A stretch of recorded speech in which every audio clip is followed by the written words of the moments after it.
Hello and welcome to talk number 4 in our series, Joy, Holding Nothing Back. Seems like a long time since we were looking at this subject. I think our last talk was in November, so it felt a bit strange to be back again looking at this amazing topic and how to live our lives full of joy. And we began with a lovely retelling of the story of the feeding of the 5,000. I love that story.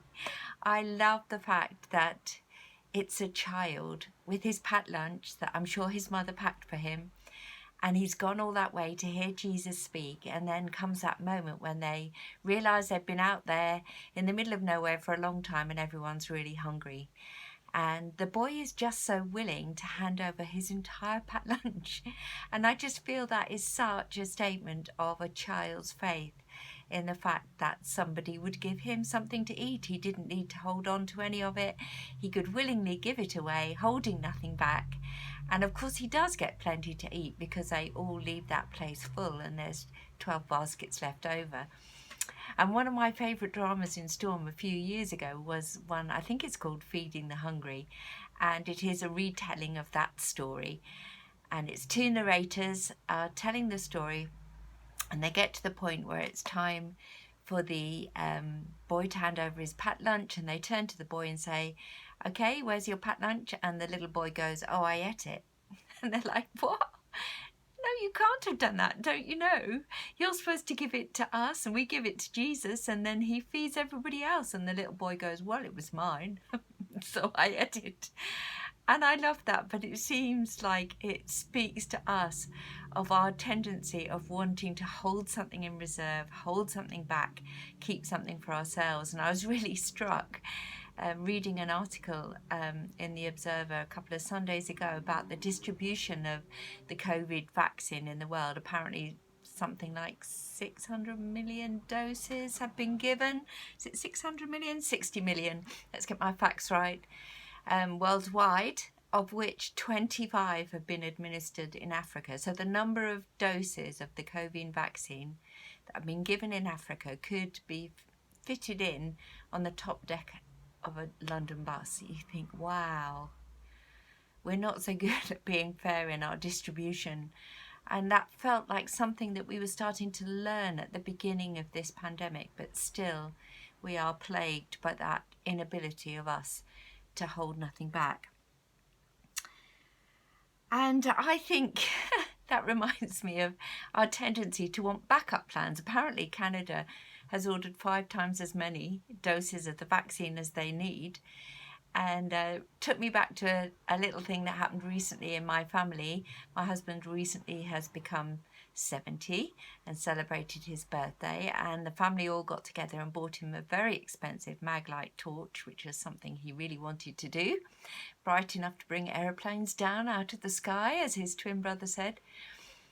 And the other day the little family came to the door to collect some schoolwork that we'd printed off for them, and the middle child, Tom, grandchild, wanted to stay and play. So we said, "Okay, fine, come in for a bit and then maybe you can use Grandpa's torch to shine your way home," which all seemed like a great idea till we were just going out the door, and my husband said, "Don't drop that, because you know, if it breaks, that's it, it's done." And I'm like, "Oh my goodness, this was really expensive, and now I've said the grandchild can walk with it and he might break it." So I said to Tom, "Be very careful with that torch all the way home." And he thought for a bit, and then he said, "Well, if I do drop it, we could always get another one." And I thought, there's a story behind that remark. I'm guessing quite a few things have got broken, and that's been his fallback safety mechanism. Oh well, never mind, we can always get another one. And I had to say to him, "Tom, I actually don't think we can get another one in this case, so we need to hold on pretty tight." I think we were quite nervous all the way home, but he was determined to hold that torch. I was very thankful when he gave it back to me and we got to their front door. But that reminds me of another story, a really moving story that I read a few years ago about children who'd been rescued, refugee children from, I think, the Second World War, who'd known plenty of hardship and hunger. And they were brought to a safe place and they were given plenty of food and warm beds to sleep in. But they found that whatever they did, the children didn't sleep. And eventually someone had the bright idea of putting a piece of bread in each child's hand as they settled in to sleep. And as soon as they did that, the children slept through the night, because although they were well fed, there was still this fear of being hungry again in the morning. And so we have this tendency to need to hold on to things, because life has taught us that it's not as simple as Tom's philosophy, that if something goes wrong, we can always get it back again. And so we hold on to things. And that brings us to the little chap that we've been studying throughout this whole series of Joy, holding nothing back, a little bald prophet called Elisha. You may remember some of the earlier stories. Difficult job being a prophet. I'm not sure I would want it. Always getting blamed for everything. And in this particular story, the same thing's happening. The king of Israel's in trouble. His city's being besieged. His people are hungry. They've started to eat each other. When I told this story, my husband said, that's a bit X-rated. I said, oh, you should read it. It's even worse than that. If you want to follow the story, it's in a book in the Old Testament called 2 Kings, and in chapter 6. And the king, of course, is beside himself. He doesn't know what to do. There's no food coming into the city. They're all slowly starving. And so he decides he's going to chop off Elisha's head. Fortunately, God warns Elisha of this. And as the king comes towards him, leaning on the shoulders of his servant, the door is bolted against him, and Elisha yells through the door, "Don't worry, because this time tomorrow food will be so cheap at the gateway of the city that you won't believe it." And the man he's leaning on, the king is leaning on, says, "I'll eat my hat if I see that." And Elisha says, "Well, you will see it, but you won't enjoy it." And so our story takes us outside the walls of this city, and outside the walls of the city are a group of lepers.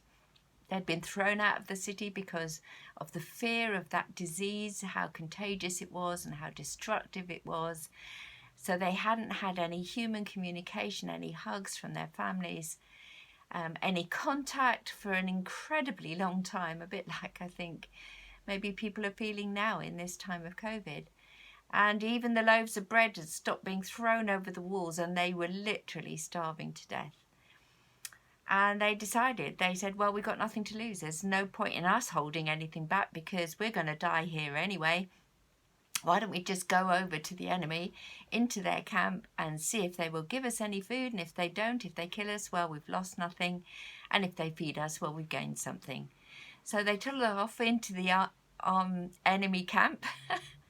And to their amazement, they find it's completely deserted. Not a sign of a soldier anywhere, and every sign that they've left in haste, because clothes and food and belongings have all been left in the camp. And so these guys stuff themselves with food, and then they find some treasures and they dig a hole and put the treasures in it, and then they go back for more food and they're looking for more treasures, and then they think, do you know what? This isn't right. We've been saved. We need to share that message with others. We can't just keep it for ourselves. And so they go back to the city that had chucked them out and hadn't cared for them. And they say, you need to come and see what's happened, because the enemy has gone and there's plenty of food for everyone. And the king, unfortunately, life has taught him not to trust anybody's words, so he sends out a couple of chariots just to see if it's true what the lepers are saying, and they just find this trail of strewn clothes and belongings and what have you in the wake of the enemy that has left, that has heard some sound in the night and thinks someone's come against them and to support the king, and they've run in fear. And so the king puts the man whose shoulder he was leaning on in charge of the food distribution. He stands in the gate of the city, and as the crowds run out to find this food, they're starving people, he gets crushed to death, but they find all that provision. Whew, what a story. Nothing to lose. The lepers knew it. They had nothing to lose. God had saved them. They'd experienced God's grace, God's goodness, and they needed to share it with others. What about us? You know, are we kind of trapped in fear? Fear can be a little bit like leprosy. It can eat away at us. It can make us build what we think are fortresses of safety, which can become like prisons. Or maybe we're a bit like the man the king was leaning on, that we just don't believe that there's any goodness anywhere anymore, and we don't trust it, and we become cynical and with no room for the miraculous. So whatever our past experiences in life, in the church, in our families, in our work life, let's hang on to who God is. And if you think, well, I don't really know what God is like, then I would recommend you take another look at Jesus, because Jesus said, I've come to show you what the Father is like. And if you want to refresh that vision, maybe pick one of the Gospels and spend some time during this lockdown to read it. The shortest and quickest to read is Mark. I recommend you take a look at that and think, do you know what? I am going to trust this God. I am going to hold nothing back, because that is when we truly experience true joy. And I'm just going to finish by reading some words spoken by a young lady called Amanda Gorman. You may have seen her. She read the poem that was given out at the inauguration of President Biden. She is the young poet laureate of the USA, young black girl. Amazing poem that she read. I can't do it as well as her, but a couple of bits just to give us hope.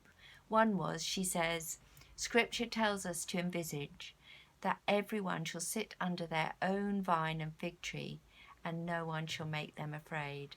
Amazing vision of everyone having a home, a safe place to live, and plenty for them to eat. And that's our vision, that's where we're going, that's what we need to build. And then she finishes with these words. And when day comes, we step out of the shade, aflame and unafraid.